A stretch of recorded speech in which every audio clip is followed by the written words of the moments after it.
l'objectif de ce séminaire, de ce workshop scientifique, de cet atelier de travail, c'est de faire en sorte que les universitaires rencontrent les professionnels de la chaîne de valeur de l'immobilier et de la production urbaine et vice-versa. Donc on échange également sur des verbatims. On a beaucoup travaillé également sur la notion de valeur écologique qui dépasse la notion même de valeur verte, qui prend en compte tous les écosystèmes. Et puis surtout, l'objectif également, c'est de comprendre, se comprendre les uns les autres, parce que pour avancer, il faut se comprendre. Ce workshop est un moment fantastique pour se réunir et échanger sur des questions qui sont des questions non seulement d'aujourd'hui, mais sans doute de demain. La question des risques, qui est une question survolée, mais rarement abordée sur le fond et rarement abordée du point de vue des acteurs. Là, on va chercher à comprendre leur logique et je pense que les échanges entre universitaires et professionnels vont être riches pour aborder cette question. Donc un moment de travail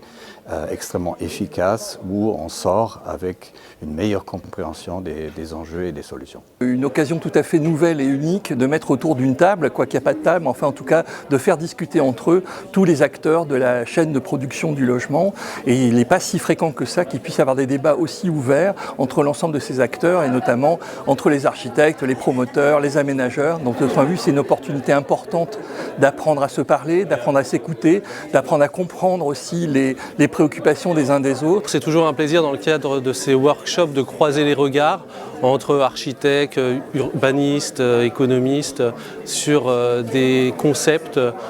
comme le risque par exemple. On a parlé de risque et la façon de le mesurer, risque probabilisable, non probabilisable, de risque financier, de risque économique, de risque environnemental et évidemment de l'impact que ça a sur les modèles économiques dans le secteur du logement durable. Cette arène de rencontre, de discussion, elle est précieuse à ces deux titres, à la fois d'un point de vue scientifique et d'un point de vue enseignement. L'initiative déjà de l'existence de cette chaire qui apporte un regard nouveau sur des problématiques que tous les maillons de la profession immobilière pratiquent au quotidien est très intéressante. Je suis particulièrement heureux d'y retrouver Ingrid Napi qui est une compagnonne de route de longue date de la Défense. Et c'est vrai que la confrontation des points de vue entre aménageurs, acteurs publics au sens large, architectes, ingénieurs, promoteurs immobiliers, etc. est l'occasion de traiter de sujets transversaux comme ceux des risques, ceux de la valeur écologique également qui sont évidemment sous-jacents en permanence à chacun de nos métiers, mais dont on a finalement rarement l'occasion de parler ensemble. C'est d'ailleurs pratiquement la seule industrie qui existe et qui ne s'est pas réorganisée par rapport à l'ensemble de ces évolutions. Tout a bougé, sauf l'immobilier. Donc là, aujourd'hui, participer à un événement,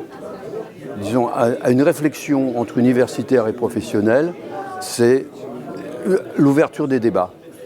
On peut en rester à l'ouverture. J'espère qu'on aura ensuite un premier mouvement, un deuxième mouvement, un troisième mouvement qui permettront effectivement de faire évoluer les mentalités,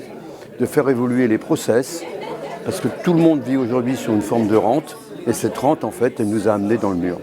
Très heureux de comprendre que les architectes font partie de cette chaîne de valeur, que ça ne s'arrête pas simplement aux investisseurs, ni même aux constructeurs, et bien au contraire que c'est une chaîne à plusieurs maillons, et que ces maillons se tiennent entre eux et qui sont aujourd'hui challengés pour continuer à tenir ensemble et trouver la valeur, quelle qu'elle soit,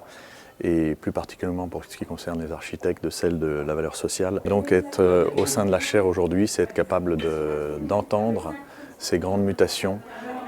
et de pouvoir faire entendre la voix du concepteur. C'est intéressant en tout cas d'entendre chacun s'exprimer sur à la fois son rôle dans la chaîne des acteurs, les contraintes auxquelles il est soumis. Cette question du risque donc, qui est intéressante sur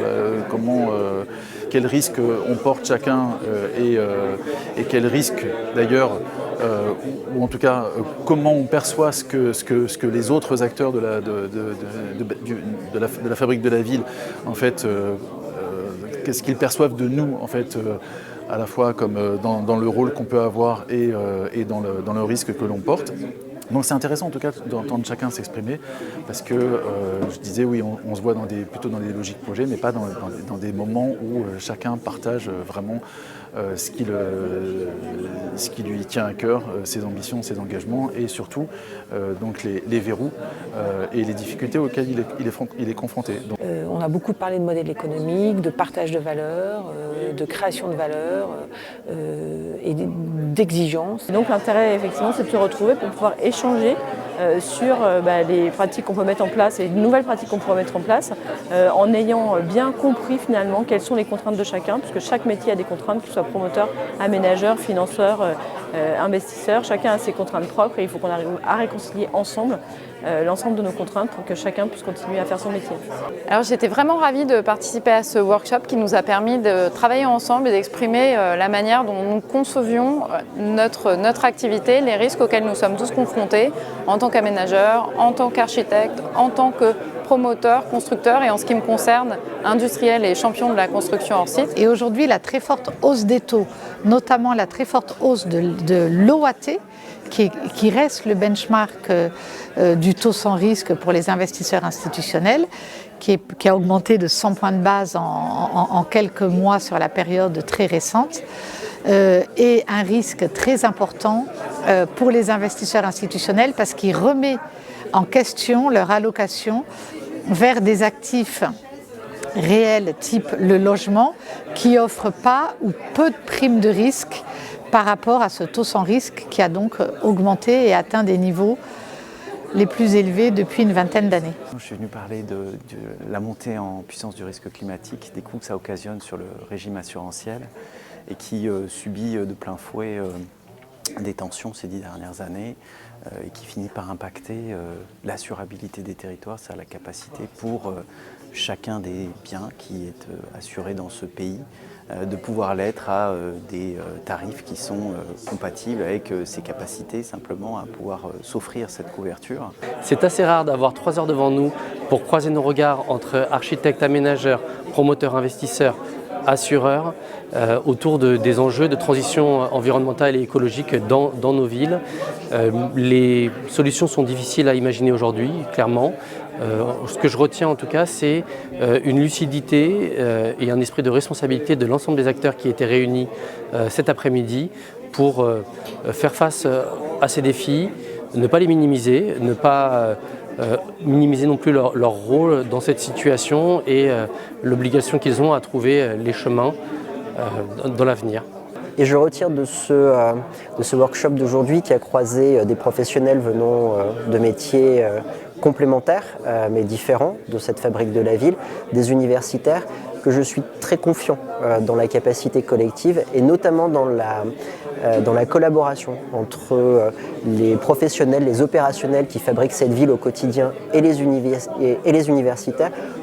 et le monde de l'université pour trouver des solutions. Ce que je retiens en particulier, c'est l'implication des normes et des décrets nationaux, le bouleversement que ça vient créer, la fragilité des territoires qui est derrière et le blocage politique qui en découle, ce qui fait m'interroger sur l'évolution des métiers. Comme toujours, amener l'ensemble ou au moins une grande partie des acteurs de la chaîne de valeur, ça permet de vraiment créer des échanges intéressants et de voir les différentes perspectives, mais de voir aussi qu'il y a de l'espoir, tout le monde est passionné et a envie de travailler ensemble et de changer les choses. Donc moi j'espère sincèrement qu'on va y arriver.